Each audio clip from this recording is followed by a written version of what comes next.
बिस्मिल्लाहिर्रहमानिर्रहीम। मैं मोहम्मद नवीद भट्ट UC6 पाकिस्तान तहरीक इंसाफ के प्लेटफॉर्म से कैंडिडेट हूँ 2022 के लिए। तो ये तमाम तरक्याती काम जो इस वक्त सैलरी के हवाले से पूरे शहर में डिस्टर्बेंस हुई है, तो ये मेरे अंदाजे के मुताबिक प्रीवियस रिकॉर्ड सामने आया हुआ है। अगर उस हवाले से पुराने हमारे अदवार 2001 से लेके 2022 तक जो कंटिन्यूसली चल रहा है, अगर उसको उस तरीके से मेंटेन रखा जाता तो मेरे ख्याल से कि आज ये कंडीशन सामने ना आती। क्यों कि जिस वक्त बजट के हवाले से सारे मामला सामने आते हैं, रोना तो सिर्फ इस चीज़ का रोते हैं कि यार ये फ़ंड नहीं मिलता, जबकि मंथली बेसिस पे तरक्याती फ़ंड मिलता है। उस चीज़ को अगर आप यूटिलाइज़ नहीं करेंगे इलाके के हवाले से, ये नहीं कि अपनी ज़ात भी यूटिलाइज़ करें, आप इलाके के हवाले से यूटिलाइज़ करेंगे तो मेरे ख्याल से ये शिकायत ना पब्लिक को ना किसी और इलाके वालों को होगी। क्यों वो उस तरीके से उस चीज़ को मेंटेन नहीं करते।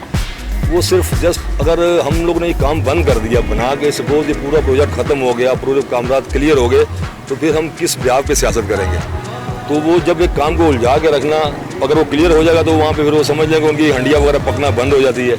तो अल्लाह ताला से दुआ गो है कि मैं और अकरम भाई हम इस प्लेटफॉर्म में कूदे हैं इस जज्बे के साथ, इस सोच के साथ कि अल्लाह की ज़ात पाक हमसे वो काम ले कि कल को हमारे मरने के बाद हमारे लिए हाथ उठाएं, ना कि हमें गालियाँ पड़ें। ये अल्लाह से पूरी उम्मीद और अल्लाह की ज़ात पे भरोसे के साथ ये इसको कदम उठाया इस मैदान में कूदने के लिए ताकि कल को हमारे लिए अच्छे अल्फाज बयान हो। ये बट साहब आप भी जानते हैं, शेखा इलाके भी जानते हैं, 79 से 2000 तक एक शख्सियत थी, दो थी, वो अल्लाह जन्नत नसीब करे, वो अल्लाह को प्यारी होगी। उसके बाद कोई भी ऐसा बंदा, दावेदार तो सभी बनते हैं पर मकसद कहने का वो चीज़ सामने नहीं आई। कोई बंदा अगर एक आध कोई मेरा हावी होगा बोलेगा भट्ट साहब ने काम अच्छा किया, जबकि मैं अगर हूँ एक को छोड़ के 99 बोलने चाहिए, फिर बंदे की आगे बात बनती है। अब वो आपके हवारी आपको बोल देंगे यार ये भट्ट साहब अच्छे थे, खान साहब अच्छे थे, मलक साहब अच्छे थे, तो जबकि मैं कहता हूँ पूरा एरिया बोले अच्छा है, फिर वो काम अच्छा होता है। बाकी ये सब ने अपने अपने मामला सीधे किए हुए थे और सामने आपके सामने ये 22 साल कारकर्दगी है जो हमारे शेरशाह के सामने आ रही है। अभी पंजाब की सूरत याद देख लो, अगर पानी बारिश तो अल्लाह ताला का निज़ाम है, बारिश होती है। अब जब एक सिस्टम ही नहीं आपका सिस्टमेटिक तौर पे चल नहीं रहा, निकासी का निज़ाम ही बंद है, सेवरेज की सफाइयाँ नहीं मंथली बेसिस हो रही, तो वो फिर यही हालात सामने आप ये देख लें। आज चौथा दिन यहाँ लगे हुए हैं, कल भी रात हो गई 8-9 बज गए, अब सुबह से फिर यहाँ लगे हुए, फिर मामला हैं।